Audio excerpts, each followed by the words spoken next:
Good afternoon everybody. This afternoon we're going to look at different types of airgun that are available in the UK. There are a number of operating systems currently available. Spring rifles, where the actual spring is held within the rifle itself, used to be compressed and then pushes a piston forward to deliver the air behind the pellet. Other options we have are pump ups, where you will pump up the air gun with an actual lever on the barrel that then charges a reservoir within the air rifle to give you your power supply. The more common one that we come across nowadays is what's called a PCP air rifle, and along with a Springer we will have a look at a couple of PCPs shortly. And finally, the other one that we do come across now is a CO2 air rifle, and that is powered by one of these little chaps, a little CO2 canister.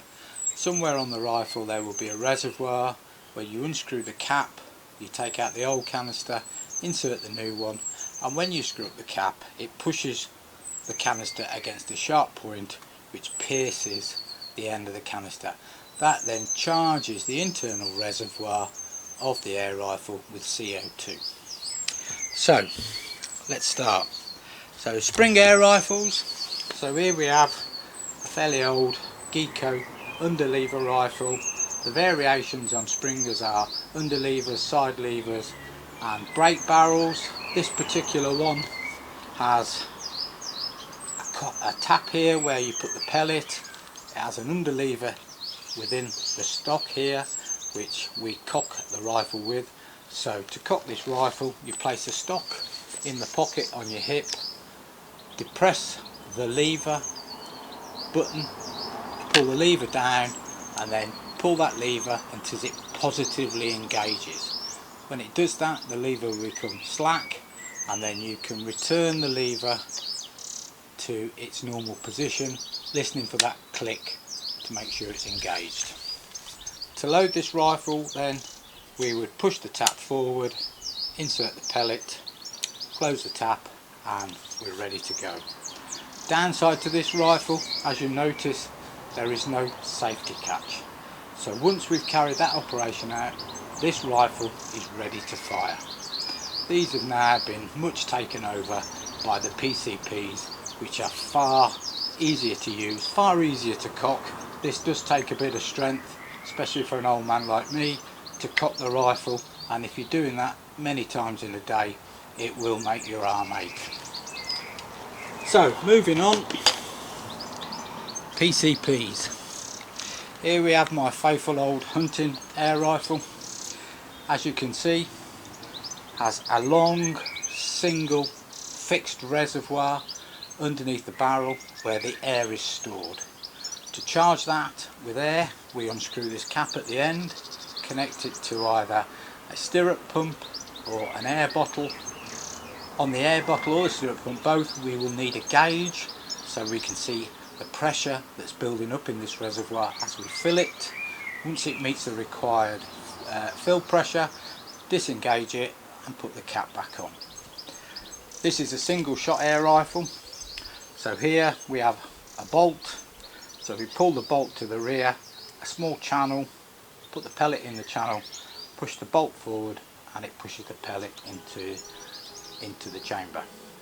To cock this rifle we then have a small brass button here.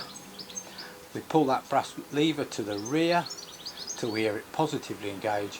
That then cocks the rifle.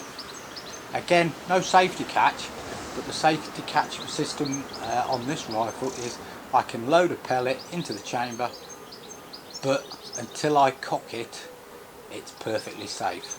Once I pull that lever back, then it's ready to fire once I decide to shoot at any intended target.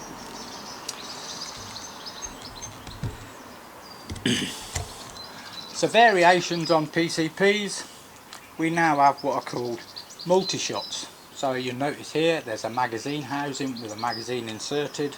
Again, a bolt to the rear. This particular rifle has a safety catch on it. So, operation. Firstly, to load the pellet, we would the magazine, sorry, we pull the bolt to the rear, disengage this little catch here, take out the magazine. As you can see there, small little magazine, takes 8 pellets, so if you have a number of these you can carry on hunting for quite a while without having to stop and refill your magazine. Again, the opposite to load it, insert the magazine, push the little lever back to lock it in, close the bolt. When you close the bolt, that pushes a pellet up into the action. It also cocks the rifle, but as I said earlier, we now have a safety catch on this rifle. Again, when we recock it, so we pull the bolt back, push it forward, the magazine rotates and it loads another pellet into the chamber and cocks the rifle at the same time. So until we disengage that safety catch, that rifle's fine. Once we disengage the safety catch, if we touch the trigger, it will fire at the target. The other beauty with this one, as you'll notice here, it has a rather dumpy reservoir called a buddy bottle sitting at the front of the rifle. This has the added advantage that I can unscrew it and replace it while out in the field with a spare bottle that I would carry somewhere on my body, and then when this one's empty, there. Again, this one has a gauge, you'll notice there. This gauge will tell me the fill level of that bottle, so that tells me when I need to stop and change bottles. As opposed to the one we looked at earlier, which doesn't have a gauge, and when that reservoir is empty, then the only option I've got is to return back to the car or home and refill the reservoir. So here I can have a full day out hunting with the several bottles carried in my backpack and obviously several magazines with some pellets. So that brings us on to calibers. Calibers is a much talk about thing. In the UK we have 177, we have 20 cal, 22 and 25 cal. My personal favourite is 22. I do like the 22, it gives me a high kinetic energy when I'm out hunting, but it does have its limitations. The 20 again sits between 22 and 177 and is said to be the best of both worlds, the 177 being a much flatter shooting pellet, but because it's much smaller it does lack that kinetic energy for shooting at animals. Common pellet types, because that's another question we do get asked a great deal. My preference for hunting is a round nose pellet. So here we have a tin of round nose pellets, often referred to as dome pellets. I like these, they seem to work very well for me in my rifles.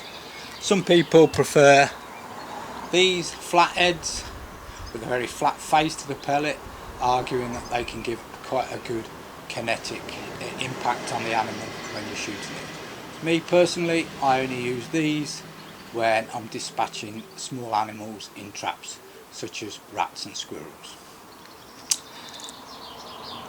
I would just like at this point to say thank you to BSA, our sponsors, and just remind everybody that if you're using an air gun at any point, you should have an adult with you supervising, and always use an air rifle in a safe manner. Thank you.